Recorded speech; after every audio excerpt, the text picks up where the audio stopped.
Shall begin. Good evening and welcome everyone to Book Passage. My name is Johanna Rubb, your host tonight.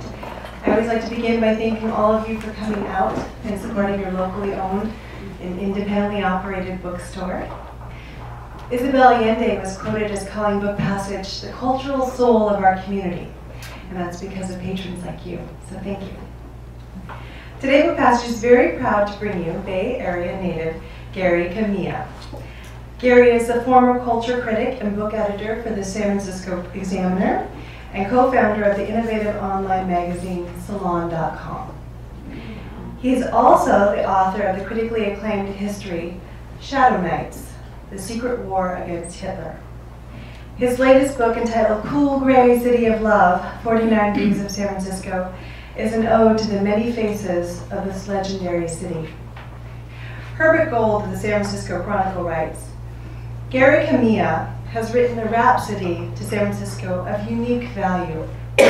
He set out to explore both the familiar and the secret corners of the city, using 2 wheels or 2 feet, and also to see and hear through senses augmented by both history and literature. Please join the passage in warmly welcoming Gary Kamiya.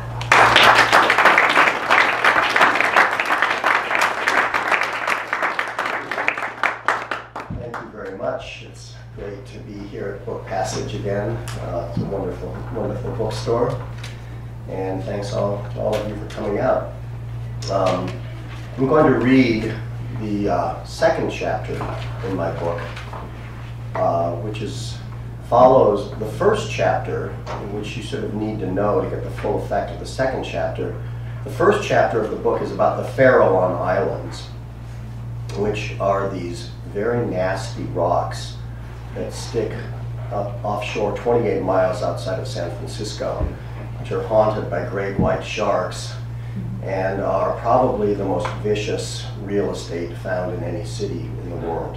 They actually belong to the city of San Francisco since the gold rush days. And I follow that chapter with a chapter about a very different part of San Francisco. So this is a chapter about the Tenderloin.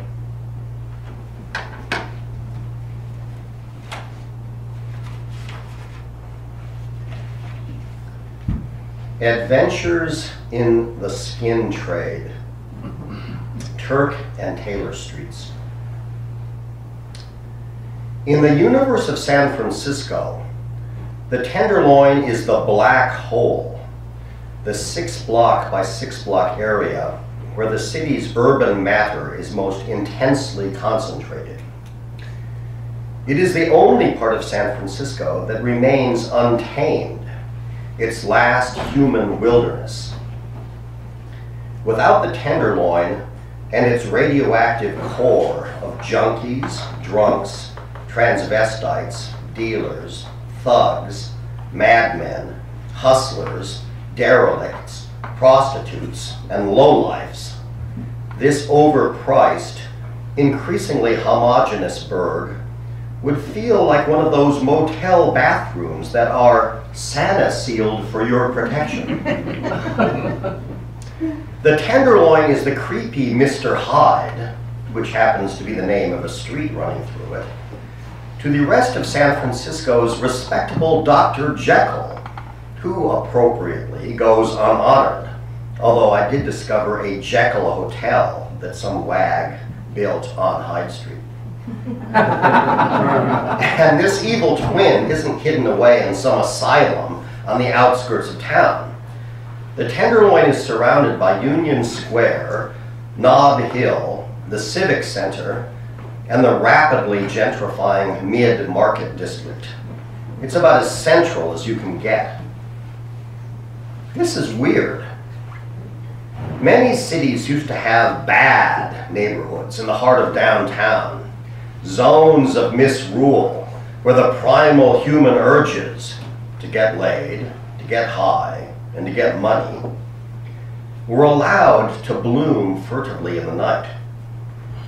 But most of them are gone now, victims of gentrification.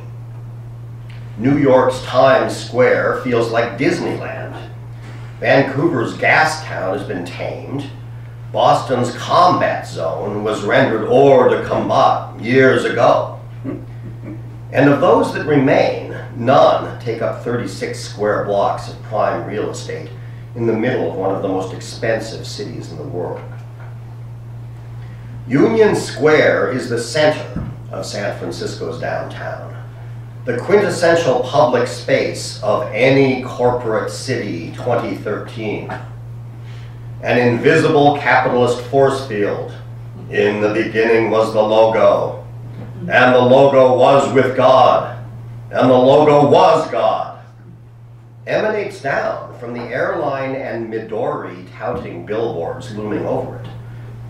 But you only have to walk a couple of blocks from the square's bustling southwest corner at Geary and Powell to find yourself in a lurid demi-monde populated by characters out of a Dennis Johnson novel.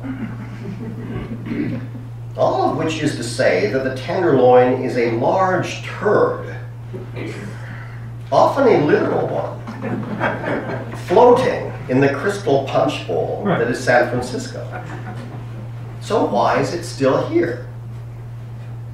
Because the city wants it to be here. For decades, the Tenderloin has been carefully protected by the city and various non-profit organizations. It's not that these officials, social workers, homeless advocates, and low-cost housing activists want to maintain a zone of crime and filth in the heart of San Francisco. It's simply an inescapable consequence of their laudable commitment to defend society's most vulnerable members. The problem is that by saving the baby, you also save the bathwater. No one has figured out a way to help the deserving poor, to use the condescending 19th century parlance, without also helping the creepy, kooky, and dangerous poor. The result is, in effect, a protected urban wildlife zone, a bottle city of squalor. But the Tenderloin is more than that. It is also a memorial to a rich and vanished era, what geographer Richard Walker has called the high tide of dense urbanism. For it was here, in the neighborhood's unique collection of single-room occupancy, SRO, hotels, and apartment houses, that the great army that once made up the blood and guts and sinew of American cities lived. Tens of thousands of clerks and salesmen and stenographers and hobos and longshoremen and cops and dressmakers and carpenters and factory workers inhabited these cheap but decent rooming houses. Most of them were single. Many of them were women. They were drawn to the city because they could find work here.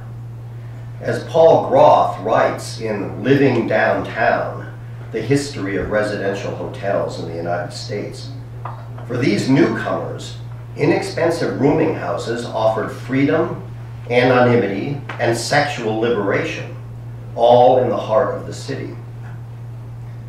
What is remarkable about the Tenderloin is that it has remained physically unchanged for more than 80 years.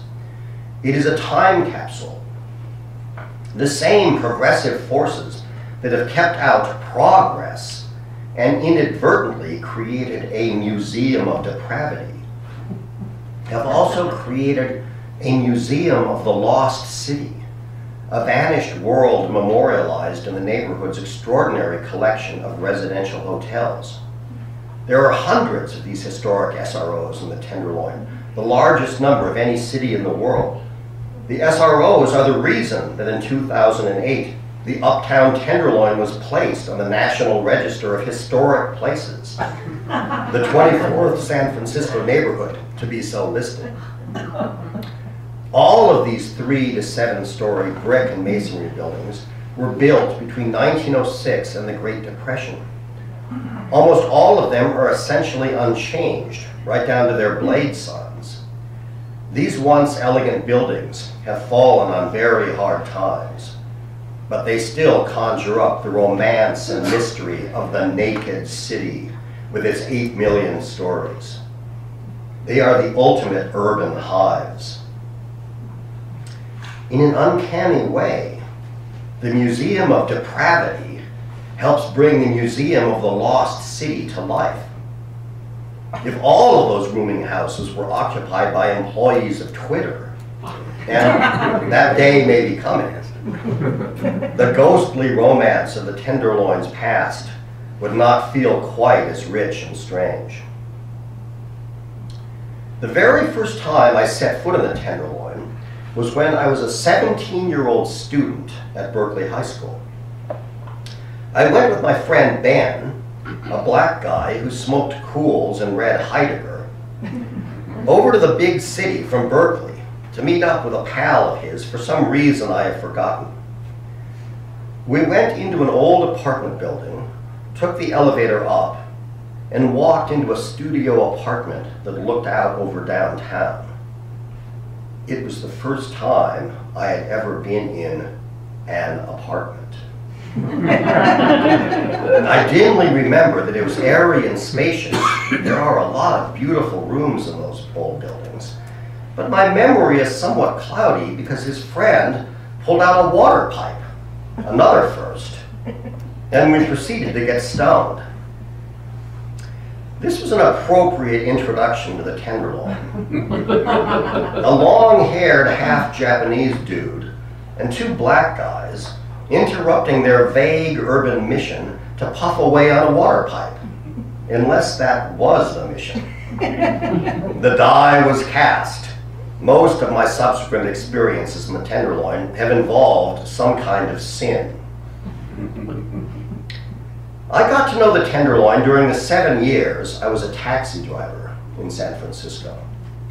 Sin and taxi driving go together like gin and tonic. And the Tenderloin was the smudged highball glass where they mixed.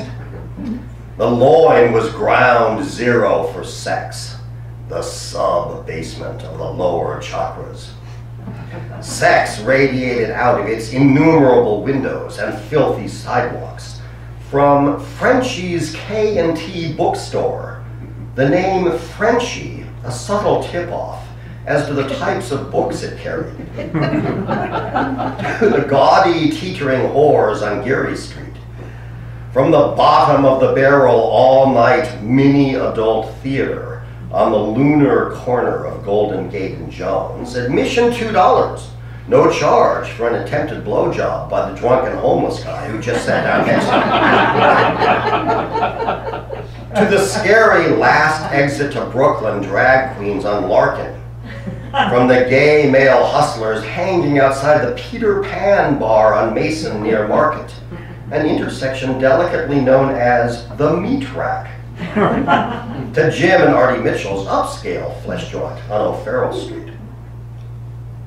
There was a major cross-dressing and transgender scene in the TL, catered to by unnerving bars like the Black Rose.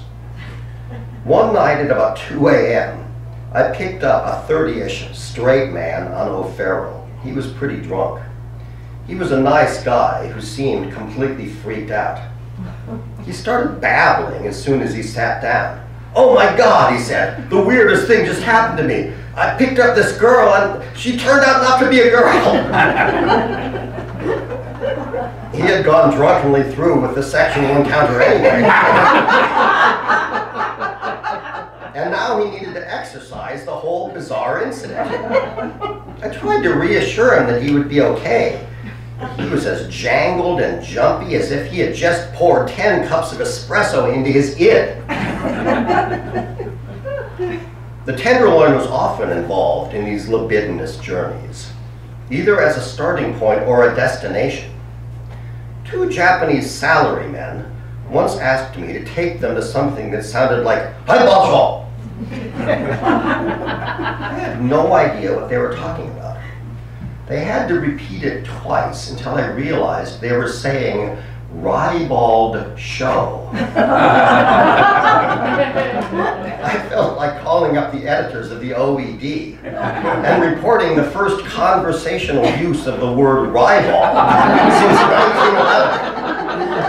I took them to the Mitchell brothers. Say what you will about Japanese businessmen, they are not self-conscious about sex. Indeed, for some of them, it appeared that having a naked woman shove her ass in their faces was a tourist activity to be checked off the to-do list, on a par with visiting the Legion of Honor or Golden Gate Park. During a trip to a slightly sleazier flesh pot than the Mitchell brothers, the new century on Larkin, if memory serves, I was surprised to suddenly hear a piercing whistle. I looked away from the gyrating woman on the pole to observe 10 or 15 Japanese men getting up and moving methodically toward the exit, heading back to the tour bus. It was the finest display of organized horniness. I myself was a master of disorganized horniness. I once met a lunatic stripper who worked at one of the Loins' legendary strip clubs, the Chez Paris on Mason, famous for its neon sign of a long female leg, bent and ready to kick the can-can. I met this woman on the beach at Aquatic Park and took her the next day to Lake Anza in Berkeley. Unfortunately, her spectacular body turned out to be accompanied by a schizophrenic brain. We were sitting on our towels, talking about this and that, when she suddenly and suspiciously asked me if I was gay. Apparently, trying to make innocuous first date conversation was a bad move. Later, we did manage to get in a little groping in the back seat of my stepmom's 1962 VW Bug. It was pretty hot, but in the middle of it, she suddenly pulled a hairbrush out of her purse and began utilizing it in a way for which it was not designed. That would have been all right. In fact, it would have been all right to an unparalleled degree. Except for the fact that, one, it felt like she had suddenly gone into her Chez Paris routine, and two, I couldn't convince her to come back to my apartment. When I dropped her off at her apartment, she told me to come by the Chez Paris after 2 a.m. when she got off work. I did, and I waited for half an hour. But the only person who came out was a large, violent-looking bouncer who told me to get lost. Hairbrush woman, in the extremely unlikely event that you were reading this, where did I go wrong?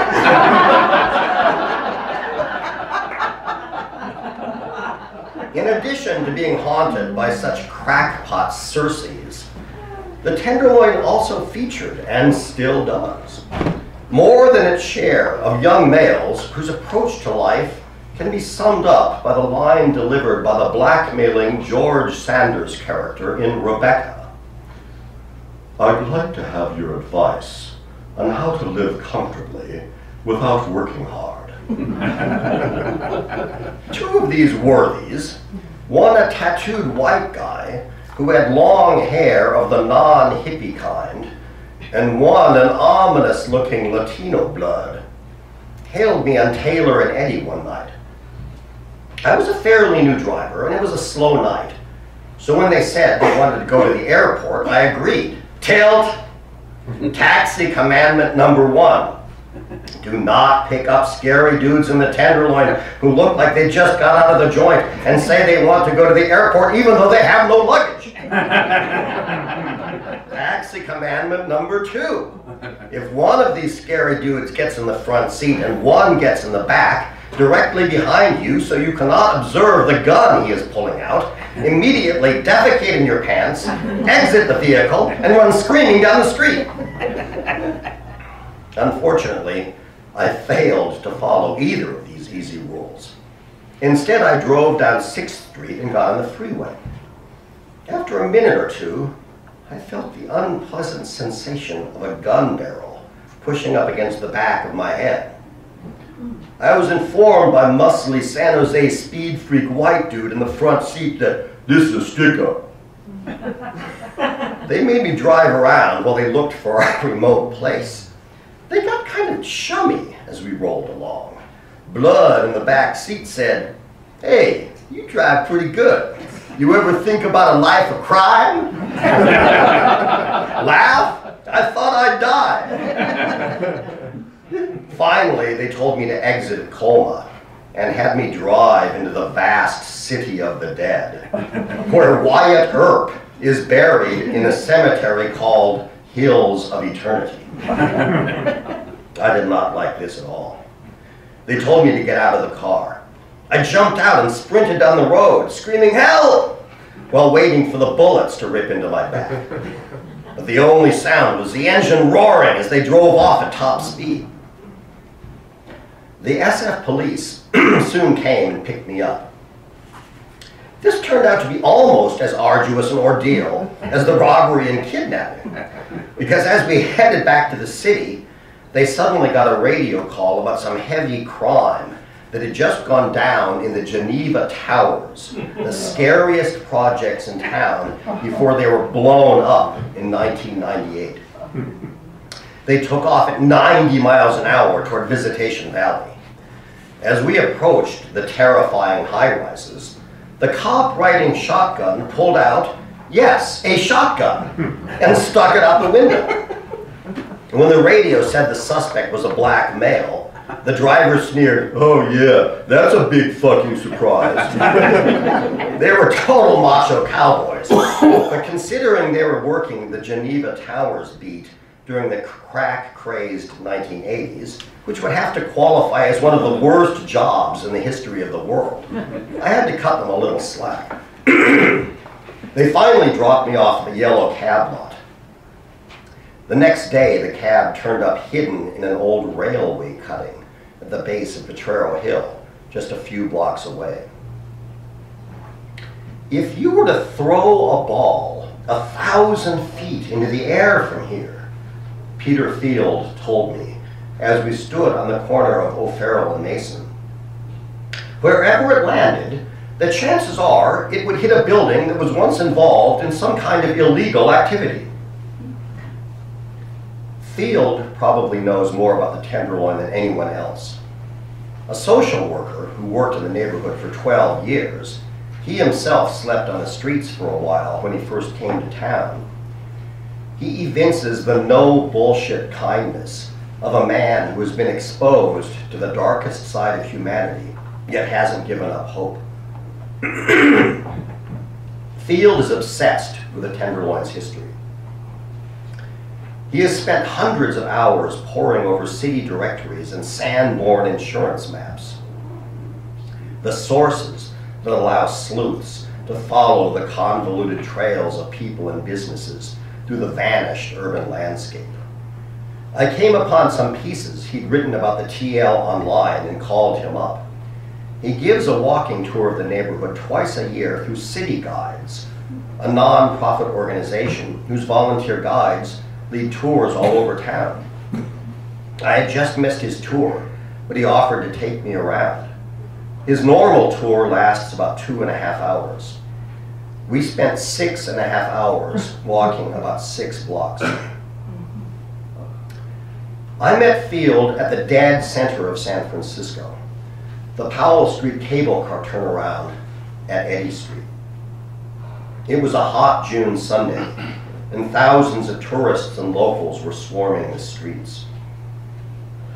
But they soon faded into the background as Field drew me into a lost world of lonely merchant sailors in sad rooms, old people eating in white tablecloth cafeterias, thousands of excited men on Ellis waiting for a boxer to emerge from a weigh-in, evil pimps drugging girls, French restaurants with discreet upstairs rooms, Miles Davis riffing with Wynton Kelly at the Blackhawk, military shore patrols in San Francisco's finest scouring the streets together looking for AWOL sailors, homeless kids selling their bodies on the corner of Geary and Polk, hobos returning to the same shabby hotels for decades. By the end of the 6.5 hours, it felt as if I had just watched a time-lapse film of the neighborhood's entire long, rich life. Like most of old San Francisco, the Tenderloin was once a wasteland of sand dunes and scrub brush. Its first white inhabitant was a viticulturist named Henry Gerke, who in 1847 built a two-story building at Eddy and Mason. The streets did not yet exist, near a large spring-fed pond that stood where the Flood building is today. The isolated area was known as St. Anne's Valley. It was only 3/4 of a mile to the center of town, the old Spanish Plaza, which had been renamed Portsmouth Square after the American conquest of California in 1846. But the dunes were so high and deep that it was a long hike to get there. A saloon called St. Anne's Rest opened in the 1850s, catering to travelers on their way to Old Mission Dolores. But there were few inhabitants until 1860, when the Market Street Railway opened, its path cleared by steam paddies, steam-powered excavating machines that were so named because they could supposedly do the work of 20 Irishmen. By 1866, the former wasteland was completely developed. It was a typical San Francisco neighborhood of homes and small businesses, with a few mansions scattered here and there. The event most responsible for turning the Tenderloin into what Field called San Francisco's premier entertainment and vice district took place in 1878, when an entrepreneur named Lucky Baldwin built the opulent Baldwin Hotel at Powell and Market. The first-class hostelry, which competed with the famous Palace Hotel a few blocks east, included a theater. Other theaters and music halls followed, along with office buildings. This brought new customers into the neighborhood, Field said. Rich rancher Johnnies, rich town Johnnies, office workers. Following the law of supply and demand, in 1884, the neighborhood's first parlor house, a genteel brothel, opened at 223 Ellis, presided over by a Miss Inez Leonard of Virginia City. Others soon followed. By the 1890s, the Tenderloin had been transformed from a stolid middle-class neighborhood into a jumping district of theaters, hotels, parlor houses, restaurants, many of which doubled as brothels or places of assignation, and gambling joints. As we spoke, a young guy with a scar on his face lurched up and demanded to know what we were talking about. When we wouldn't tell him, he punished us by releasing a toxic cloud of Royal Gate vodka fumes in our faces. The court said I was not allowed to own a pencil or anything to write with. Do you know why? He asked. Receiving no answer, he stumbled off. Sex was a prime Tenderloin draw, just as it was for San Francisco's more famous red light district, the Barbary Coast near the waterfront on Pacific. But the two flesh pots were completely different. The Tenderloin was more refined than the Barbary Coast, Field said. The Barbary Coast attracted sailors and some upper-class men going slumming. But the Tenderloin attracted all classes. You could go out to dinner, go to the theater, and then maybe stop in at a parlor house. The semi-respectable nature of the neighborhood was solidified when it became the center of San Francisco's fraternal societies, the Odd Fellows, Masons, Elks, and so on. These societies would have their monthly or yearly meetings here, and the men would want to have a good time, Field said.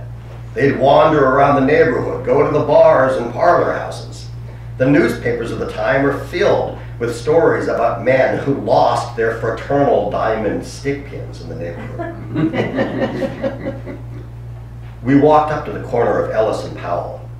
East on Ellis, where a parking lot now stands, was a saloon and betting parlor owned by Harry Corbett, the brother of Gentleman Jim Corbett, the former heavyweight champion of the world. This was the center of betting parlors in San Francisco, Field said. Corbett became a boxing promoter, and he had his own set of scales on a Turkish rug. When you made it as a boxer, you weighed in on his scales. Ellis Street would be crowded with men waiting to get a look at their heroes, men like Bob Fitzsimmons and Sailor Sharkey. The joint was raided repeatedly by the police. After 1906, it was rebuilt as a French restaurant with private rooms upstairs, a San Francisco tradition. The purpose of these rooms was made clear by the discreet behavior of the waiters, who were trained not to enter the rooms unless summoned. The great earthquake and fire of 1906 destroyed the Tenderloin, along with almost all of downtown San Francisco. The post-quake reconstruction was responsible for the Tenderloin's unique architectural character. Its buildings had mostly been 1 or 2 story wooden houses and small hotels. The new buildings were higher, 3 to 7 stories, made of brick or masonry, and they had many more units, mostly studios. Into this densely built up, compact area, close to offices and factories and restaurants and bars, poured the 1920s and 1930s equivalent of the young people who today work as baristas or retail clerks and live in the Mission District. Or maybe, mutatis mutandis, the necessary changes having been made, those who work at the Home Depot and live in San Leandro. Clerks and salesmen and barbers and firemen. Starting in the 1920s, as Paul Groth notes, women began to move to the rooming houses in large numbers. Until salaries for stenographers rose in the 1920s, women did not make enough money to be able to live alone. For the sheltered young American men and women who found themselves bumping into each other in the hall on the way to the bathroom, the Tenderloin and similar cheap downtown neighborhoods offered the chance to break free of Victorian small-town sexual codes. The sinful side of the neighborhood flourished openly until it was forced into hiding by the U.S. military, which was alarmed by sky-high rates of venereal disease among soldiers and by prohibition. Sin City prospered even in hiding, but a double whammy set it on the road to decline. The big hotels in the southeast Tenderloin were banking on being part of a theater district, but after the quake, most of the theaters moved north to Geary and O'Farrell, Field said. The hotels had to readjust their sites to a lower class of tenants. Then the Depression hit and caused upkeep and maintenance on the buildings to go down. Despite the neighborhood's decline, it was still clinging to respectability. By the 1930s, the typical Tenderloin resident in one of the SROs was a transient worker, a hobo, or a step up from a hobo, someone who worked seasonally, harvesting crops or in manufacturing. There were also a lot of merchant seamen. Bums had not yet appeared. Some seasonal farm workers returned to the same rooming houses for 50 years. When World War II came, the TL prospered again with all the military around, Field went on. But after the war, it slumped again. It briefly picked up again during the Korean War. In the 1940s and 1950s, you have military shore patrols cruising through the area side by side with regular police. Horny GIs were keeping the Tenderloin on life support. But in the 1950s, a number of things happened that sent it into a death spiral. Swing music, played by big bands, had drawn crowds into TL clubs. When the big band era ended, those clubs lost most of their audience. Bebop, the more harmonically advanced jazz that succeeded swing, was not nearly as popular. And the rise of folk music drew away still more paying customers to North Beach. The last jazz club in the Tenderloin, the legendary Black Hawk at Turk and Hyde, where Miles Davis recorded 2 classic albums in April 1961, went out of business in 1963. At the same time, the remaining theaters in the area, which had switched to showing movies instead of live shows, began to go downhill, becoming grindhouses. Meanwhile, the neighborhood's population was getting older and poorer. The residents were aging and retired seniors living on limited means, Field said. The big cafeterias where the people of the Tenderloin used to eat, Clinton's and Compton's, which in their heyday had table service, also began their final descent. When SROs were raised in other San Francisco neighborhoods in the early 1960s, their poor residents had nowhere to go except to the Tenderloin. In the 1930s, the papers started calling this a seedy neighborhood, Field said. By the 1950s, it was a very seedy neighborhood. By the 1960s, there was a new euphemism. It was a central city neighborhood. The cultural upheavals of the 1960s sent runaways flooding into the Tenderloin. These boys and girls, the lost souls of the flower generation, hung out on street corners, doing drugs and prostituting themselves. The few working-class residents of the Tenderloin moved out as manufacturing jobs left the city. The housing stock deteriorated further. Then thousands of social outcasts flooded in during the 1960s and 1970s as prisoners were released from overcrowded jails and the mentally ill were deinstitutionalized. These people became a customer base for drug dealers, hustlers, and street criminals, Field said. In the 1980s, the Tenderloin became increasingly black. The first homeless in the neighborhood were mentioned in the Tenderloin Times in 1984. The 80s are when the Tenderloin actually becomes dangerous, Field said, when I started to work here. We turned down Taylor Street and approached the corner of Turk. A half-dozen people were milling around in front of a doorway. This is the Tenderloin's own private jail, Field said. I looked more closely at the crowd. It was mostly young Latino men. One guy was wearing a Steelers jersey and gesticulating. They gave off a familiar sense of confused desperation mingled with bravado. To get in there, you have to show ID, have a reason to be there, and go through all kinds of security, Field said. It's run by a company that contracts with the state of California to house parolees, people on probation, awaiting trial. It's cheaper for the state to keep them here. As we spoke, a young Latino guy a few feet away was talking on a cell phone. I paid no attention, but Field had street ears. Did you hear what that guy just said? Do you think he recognized me? That's typical of the conversations you'll hear on this corner.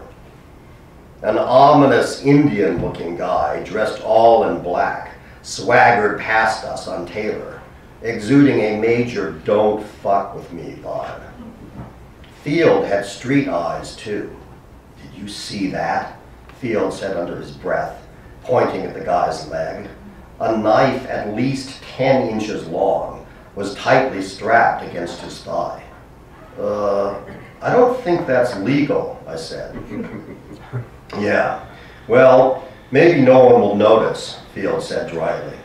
It kind of goes with his outfit. I asked Field what he thought was going to happen to the neighborhood. The Tenderloin is the last battleground, he said.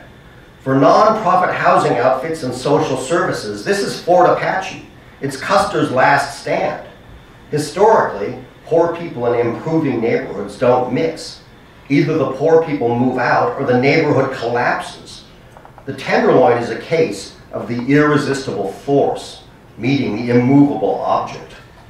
As a historian, I'm curious to see if the Tenderloin can resist the forces that always win out in cities. An example of the irresistible force was the impending gentrification, green-lighted by Mayor Ed Lee, of the blighted mid-Market Street area. Spearheading the assault on this legendarily bleak and intractable stretch was Twitter, which in June 2012 moved 800 employees into a building between 9th and 10th Streets. Though mid-market is only on the Tenderloin's borders, the move was a portent. It struck me as ironic that a social media company specializing in creating disembodied communities might simultaneously destroy and revitalize the neighborhood that had once been a dense nexus of city life. The immovable object, the thing keeping the Tenderloin from being gentrified, is a combination of city policy and non-profit housing entities, both dedicated to providing extremely low-cost housing in the heart of San Francisco. If it were not for these factors, the Tenderloin would probably look like any other revitalized downtown neighborhood, a high-priced 2013 version of Jane Jacobs' urbanist utopia. The city made two crucial decisions, Field said. In 1981, it passed a law forbidding owners from demolishing SROs or converting them into tourist rentals unless they replaced the converted units or paid a fee into a fund for affordable housing. Then in 1985, it imposed height limits on new buildings in the Tenderloin, preventing Manhattanization. These decisions, combined with its active enforcement of rent laws, in particular those preventing eviction of existing tenants, and its purchase of some SRO buildings, have helped keep market forces out of the Tenderloin. Just as significant, nonprofits like the Tenderloin Neighborhood Development Corporation and the Tenderloin Housing Clinic have purchased or leased many SRO hotels in the neighborhood, providing subsidized housing and social services for people who meet their criteria, those who are poor, disabled, have substance abuse problems, etc. Field said their rent is typically 1/3 of their monthly income, which means a lot of people living in the Tenderloin are paying less than $200 a month rent. The median asking rent in San Francisco in December 2012 was $3,100, making it the most expensive U.S. city in which to rent. As we stood on the corner, a young black guy stumbled up to us. "What are you doing?" he demanded, pointing to my notebook. "We're just talking," Field said. "No, no," the guy said. "You come down here to my neighborhood, you gotta..." "Look, my friend, it's my neighborhood too," Field said. "It belongs to all of us." When he told the guy he had worked here for 12 years and had himself briefly slept on the streets when he first arrived, the guy's jive bluster deflated like a pricked balloon. He seemed abashed and didn't know what to say. We both shook his hand and he wandered off. Field was deeply conflicted about what he wanted to see happen in the Tenderloin. "As a social worker, I want to do everything in my power to protect these people from the landlords who would throw them out," he said. "They're evil motherfuckers. But as a San Franciscan, as a guy who likes to walk, I want all this stuff cleaned up." He was sick of the crime, the prostitution. "As a social worker," he said, "I see absolutely no redeeming value in it. The filth, the drugs." "When I give my tours," Field went on, "I ask how many people live in the Tenderloin. More and more people say they do. They're in their 30s and 40s. They've been living here a few years. They're invested in the neighborhood. Okay, they go off to work and they relax. When they come home, they get tense. How long will this go on? And then there are all the Southeast Asians with kids who've moved into the neighborhood. How long will they put up with this?" In the end, Field came down on the side of letting the Tenderloin be. "I've got my dark glasses on, so you can't see me blushing," he said. "But God help me, I do see it as romantic." The tour was over, and I said goodbye to Field. I was glad that he had been my Virgil on this tour of San Francisco's purgatory. His ambivalence about the Tenderloin mirrored my own. Like him, I found it appalling and fascinating and consummately strange. And like him, I could not imagine San Francisco without it. I went down Mason, turned on Turk, and headed toward the setting sun. People were milling around in front of a defunct old porno arcade. It was still warm, but a cool wind was kicking in from the west. I looked up at the rows of hotels and apartments, once elegant buildings where countless ordinary working people had lived. All those vanished lives seemed to have sunk into their shabby lobbies and blank windows. In a city without memory, they were still here. There was a sadness about them as they stood there in the harsh, slanting rays of the late afternoon sun. But it was a good sadness, like the peeled apple that falls from the Father's hand at the end of Ozu's late spring. A sadness to keep. Thank you.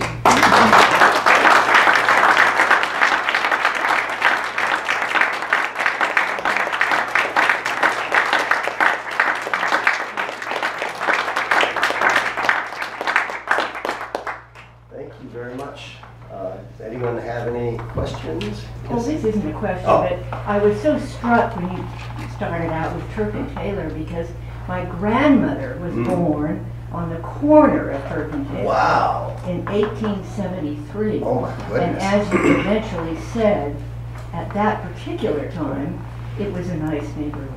Right, right. Or at least it was San Francisco's premier entertainment and vice there. That was actually slightly later. She was born in '73. That was even before the vice part came in. So it was just a middle-class neighborhood.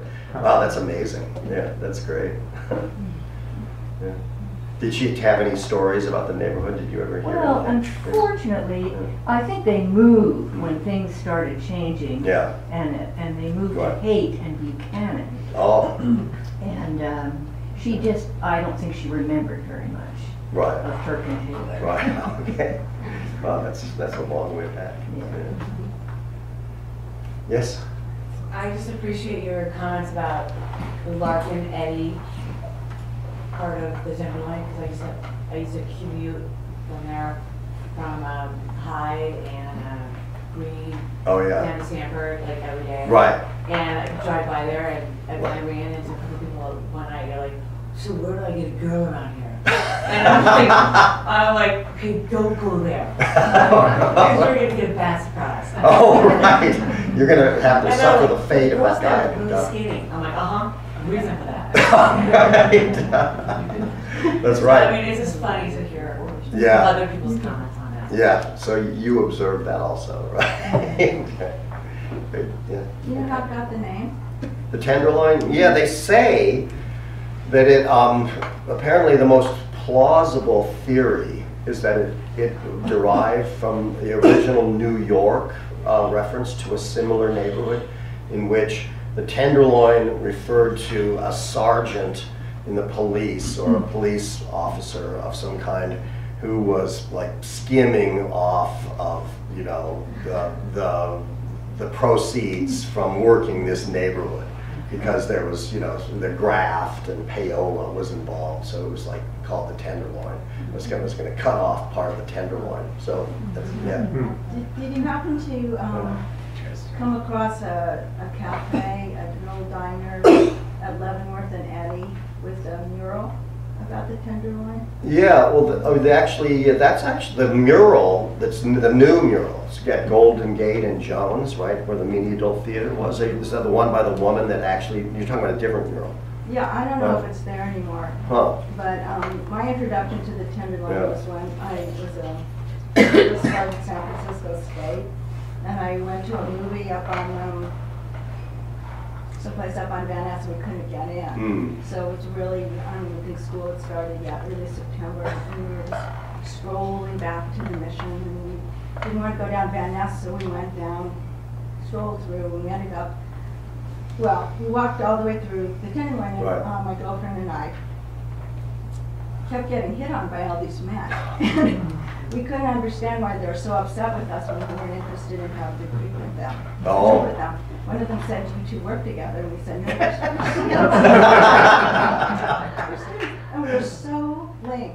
So we finally, and somebody was following us, so we went into that The coffee house. diner, and there was a mural. It had one of those long counters. Behind it, there was this mural, and there was a sailor looking at this woman, and she was leaning up against this lamppost in one of these poses.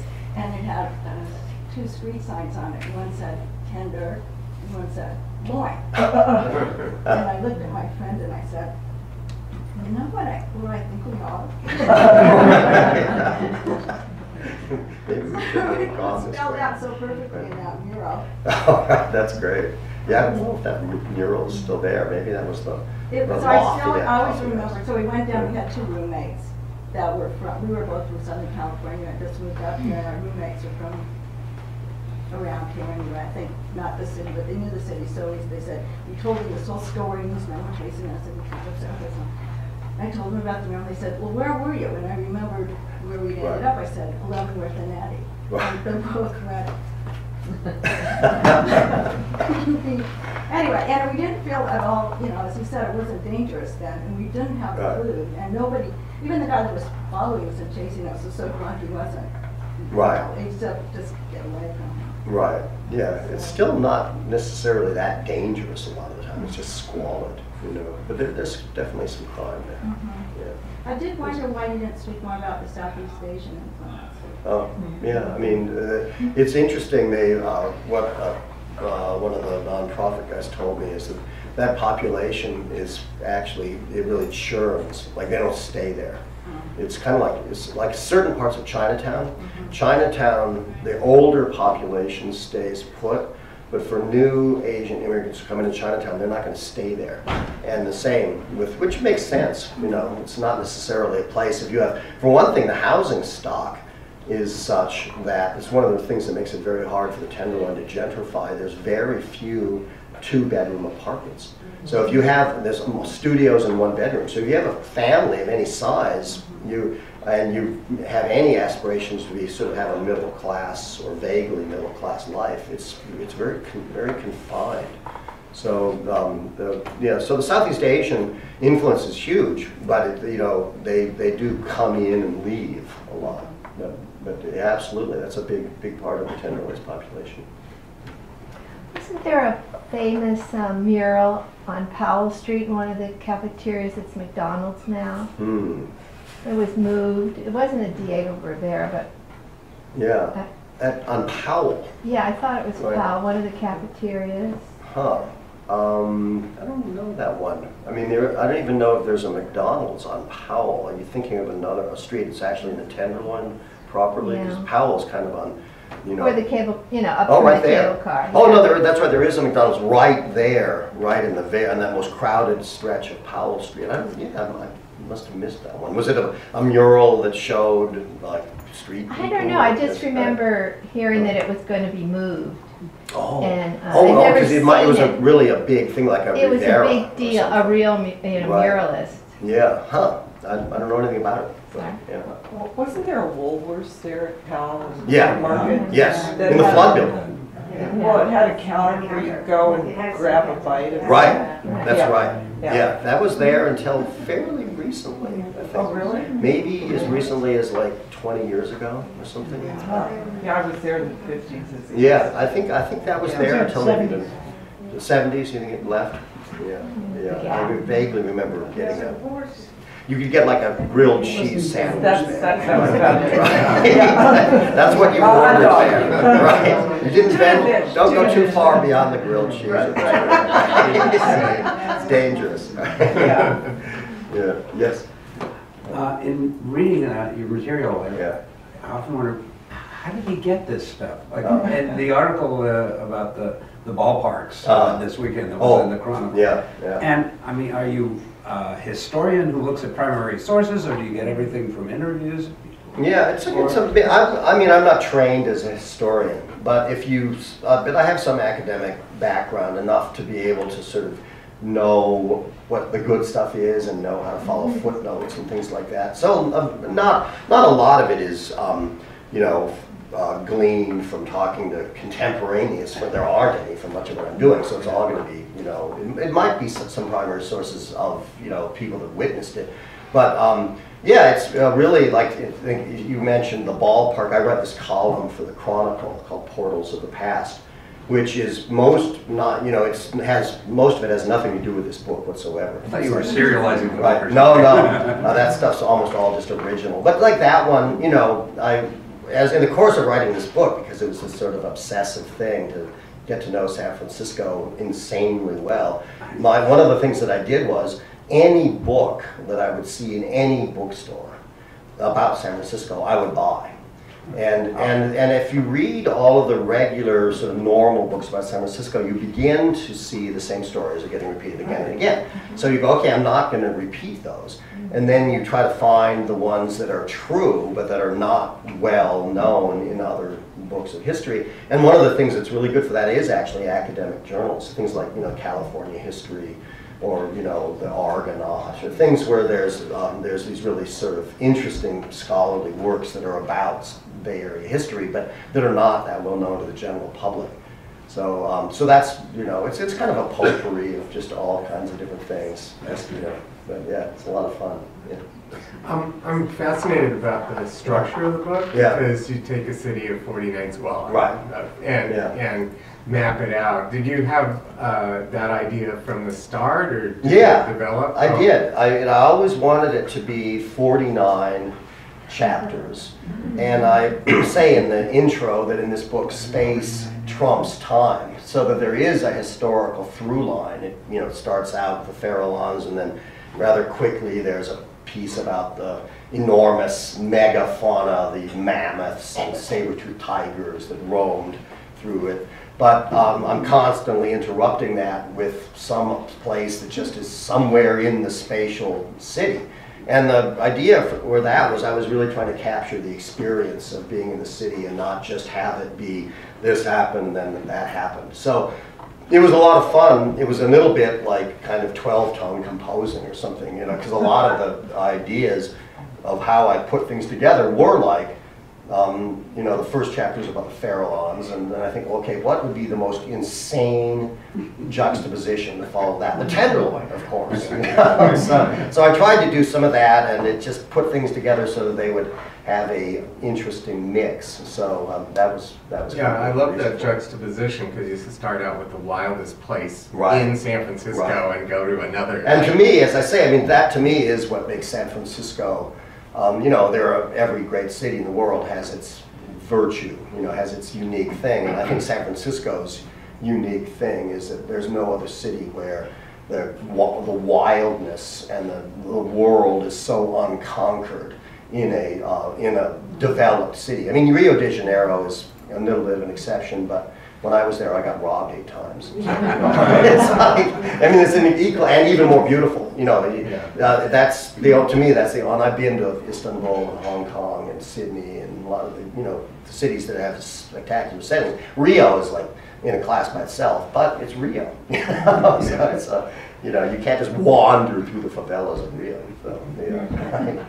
Yeah. I'm a city social worker for CPS, so I've been kind of all around. And just, I haven't read the book yet, but I wondered if you had been like in the projects up at Double Rock or Potrero Hill, or I mean, spent time wandering through there, and what the reaction was. Yeah, I mean, I didn't do a whole lot of wandering through like some of the projects in Hunters Point, because it's, you know, I did it by car. I actually have a whole chapter in the book about sort of discovering Hunters Point.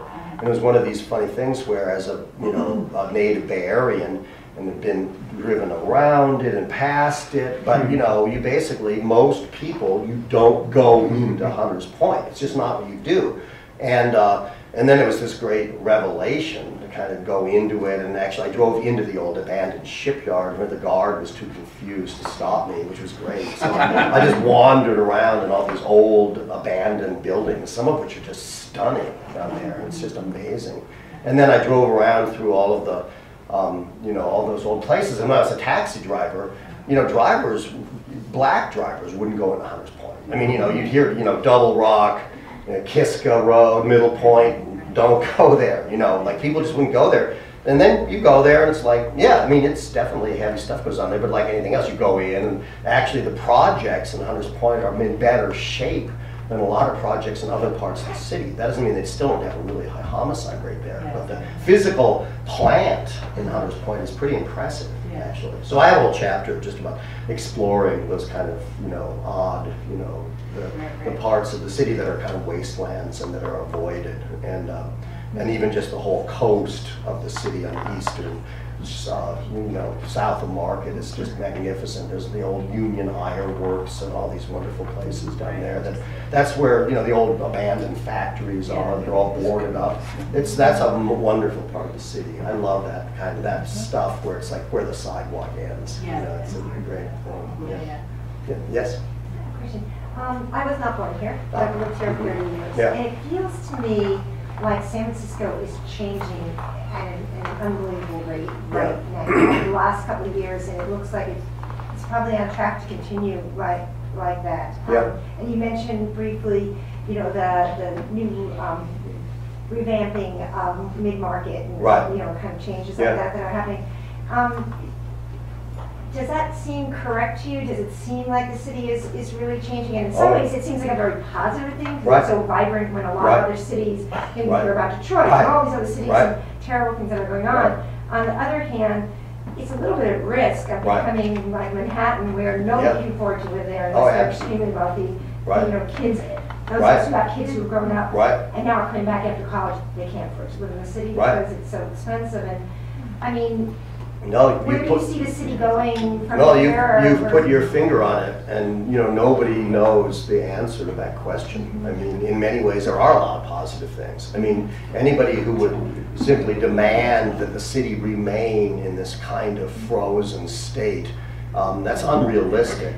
It's also, this is in many ways the most desirable little piece of real estate on the planet. I mean, it's unbelievable. It's not. We don't live in a world in which it's possible to protect all aspects of a place that desirable from market forces. They're going to come in. So some of it is like, you've got to accept it as a historian. It's like it's inevitable. But that doesn't mean it's all good by any means. And we all know people that are getting forced out, and where it's just, many of us are getting forced out, or just it's getting insanely expensive. If you didn't buy already at some point, you really have to be kind of rich to do it now. And there isn't an easy answer to that conundrum. I tend not to be a complete alarmist about it, partly because in terms of like the techie, right? This latest influx of money, a lot of it is young techies. And I feel like I don't want to stand in judgment on them until we see who and what they are. Like they're young, a lot of young people, they're coming into San Francisco, they don't have any sense of history, but a lot of them are idealistic. There's no reason to necessarily assume that these are worse villains than earlier generations of people who have come into the city. So but on the other hand, they also sometimes, you do hear stories of cluelessness, loudishness, just throwing money around indiscriminately, and then you see older people that are just kind of struggling to get by, and they're leaving the city, and it's unfortunate. So it's I see it getting more and more rich. I mean, there's just but I don't think the politics are going to change. So we'll have rent control, and there's going to continue to be the schizophrenic nature of the city will get more and more, and the tenderloin, which is the most schizophrenic of all, that kind of insane contrast between people that are living in $6,000 a month apartments and people paying $200, that will get even more pronounced. And it's the middle class that's going to get pushed out, because their middle class doesn't have protectors the way that the very, very lower class does. So it's it's a conundrum. And you talk about like Lower Polk. The recent articles that you've written about Lower Polk are not actually about it being this kind of seedy, sketchy area, but rather that it's become the hot spot. Yeah, you got Brenda's Soul Foods there. Yeah, right. That's the biggest problem with Lower Polk now, not that. Right. No, a lot of it is fantastic, and you wander around town and you'll see new, interesting houses that have been renovated here and there, and it's like it feels. If you were a gardener, it feels like a shoot coming up. It doesn't just feel like, oh, that's a rich person, that's evil. I don't subscribe to that immediate reaction, but there are drawbacks to it. It's changing a lot, and this might be the most ever. Yeah. Because I was, obviously I was one of the founders of Salon, Yeah. so I was there for the first .com Yeah. craziness, and this is going to stay, because a lot of that was more tulip mania. And, gee, anything that has a .com at the end of it, let's have an IPO. Yeah. And this is actually a little bit more substantial, I think. A lot of that was down the peninsula also, the first Yeah. .com. More Yeah. of this, they all want to move back into the city, so you're seeing it. Yeah. No, there's actually, right, I think people, the young techies now all want to live in the city. Yeah, absolutely. We have time for one last Oh. question. Yes. Thank you for writing this. Oh, I'm a third generation San Franciscan, and I love your writing. And I have a question. I'm interested in your,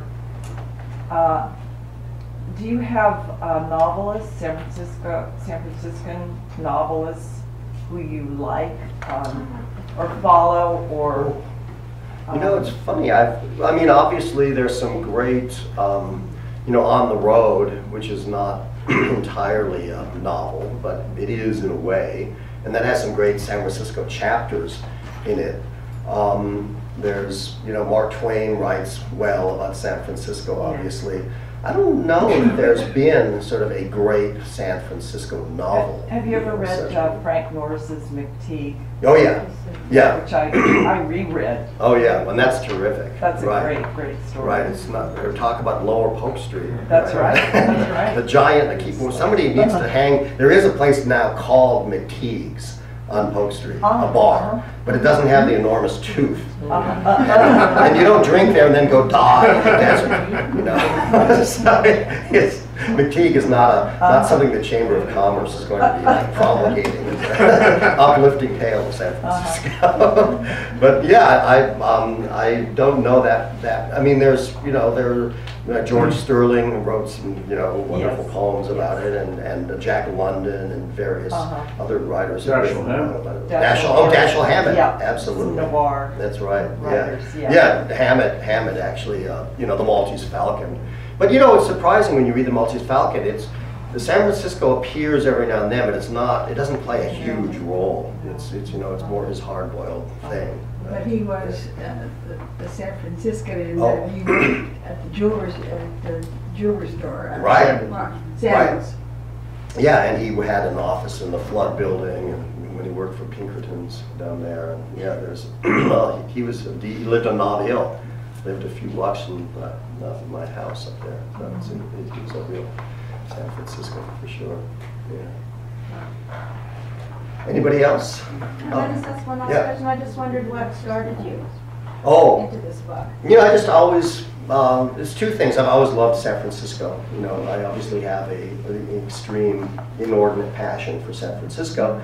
And then two, as a writer who likes to write creative nonfiction, whatever you call it, you're always sort of searching for a subject that will let you solo, as it were. Let you just write about the subject, but that gives you the freedom to write about whatever you want to write about as well.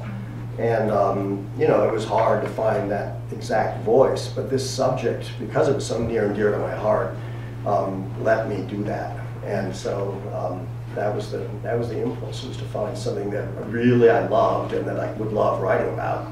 So the book is really a labor of love. So that was yes. You go to high school in San Francisco? At Berkeley High. High. Right. Yeah, other than the fact that you're from here. Yeah. What do you think it is about the place for you?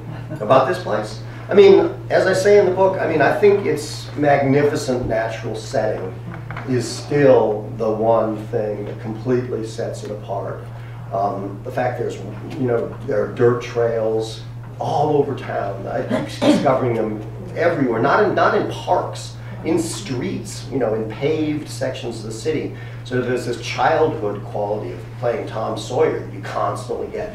You look up, you see angles and vistas of hills that are changing so much you feel like you're in one of those Crazy Cat cartoons where they keep moving the hills around. I mean, it's incredible. The terrain is magnificent and complex and sort of unknowable. No matter how much you know the city, you're going to see some view of, no, I don't know any other city like that. So I love that.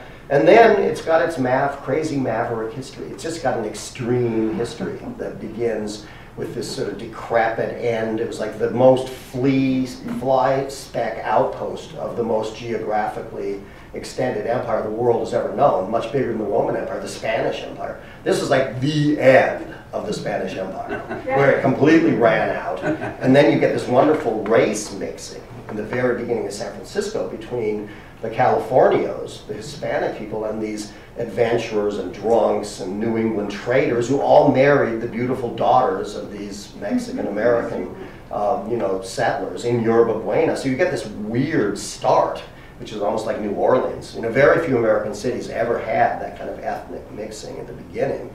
And then, it's very sleepy. You can know every single person who was in town. And then you get the gold rush, which is this psychedelic explosion, which is crazy. And then, you have right up through the hippies and the beats, you've got, it's always, to some degree, dance to its own drummer. And that's, the question that this lady was asking about the money coming in is, one of the big things is, will that survive? Can that survive, or is it already gone? And who knows? We're too close to it to know. Maybe where that spirit is going now is into like crazy innovations about tech inventions. It's certainly, and the rest of the country's caught up to some degree. It's not like San Francisco is not as out of the mainstream as it used to be, because a lot of the rest of the country's become less mainstream in its own urban centers. So, but I love the wackiness of the maverick quality of its history, and I love its terrain. So I think those are the things that I really like. Yeah. All right, thank you very much.